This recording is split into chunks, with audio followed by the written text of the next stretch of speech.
তখন আপনারা প্রথমে ছাত্রলীগকে ওদের বিরুদ্ধে লেলিয়ে দিয়েছেন, তারপরে পুলিশ নিয়ে আইন শৃঙ্খলা বাহিনী নিয়ে হলের মধ্যে ঢুকে তাণ্ডব সৃষ্টি করেছেন এবং সেখানে আপনারা অনেকে হত্যা করেন। এই উত্তরগুলো কে দেবে?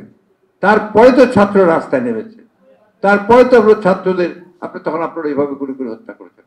আর আমাদের কথা বলছেন, আমরা তো যে ছাত্ররা নিহত হওয়ার পরে, শহীদ হওয়ার পরে আমরা তাদের গায়েবী জানাজা প্রোগ্রাম একটা দিয়েছিলাম আমাদের বাইতুল পক্ষে।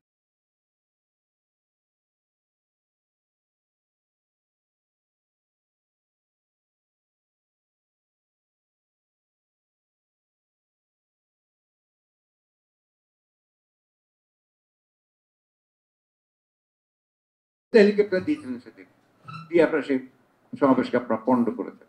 তারপরে তো আপনার গণগ্রেফতার শুরু করেছেন, প্রতিদিন ব্লক রেড দিচ্ছেন, ব্লক রেড দিয়ে আপনার সমস্ত আমাদের তৃণমূল পর্যায়ের নেতা কর্মীদেরকে আপনারা তুলে নিয়ে আসছেন এবং সেইখানে আপনার সাধারণ নিরীহ মানুষকে আপনারা তুলে নিয়ে আসছেন।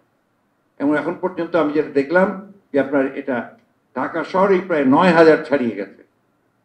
এই ব্লক রেডে অ্যারেস্টের পরিমাণ সরকারি হিসাবগুলো আপনাদের হিসাব মতে প্রায় 9,000 ছাড়িয়ে। আমার প্রশ্ন হচ্ছে,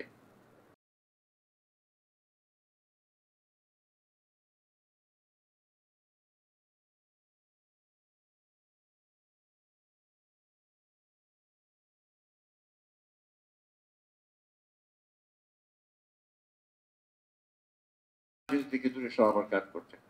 আমার একটা অভিযোগ আমি বরাবরই বলে এসেছি, আমার একটা ধারণা যে আওয়ামী লীগ যে কাজটি করছে, যেটা আওয়ামী লীগের কাছ থেকে আমরা আশা করি একটা রাজনৈতিক দল হিসেবে, হচ্ছে তারা বাংলাদেশকে একটা পুরোপুরি রাজনীতি বিবর্জিত একটা দেশে পরিণত করতে চায়, ডিপলিটিসাইজ করতে চায়। তারই অংশ হিসেবে তারা আজকে সমস্ত ঘটনাগুলো ঘটাচ্ছে। আর আমি আগেও বলেছি যে তাদের লক্ষ্য একটা, তারা এই দেশকে আবারও সে আগের মতো সমস্ত দলকে নিষিদ্ধ করে দিয়ে তার একদলীয় শাসন ব্যবস্থা বাকশালের মতো একটা প্রতিষ্ঠা করতে চায়। সেটাই হচ্ছে তাদের মূল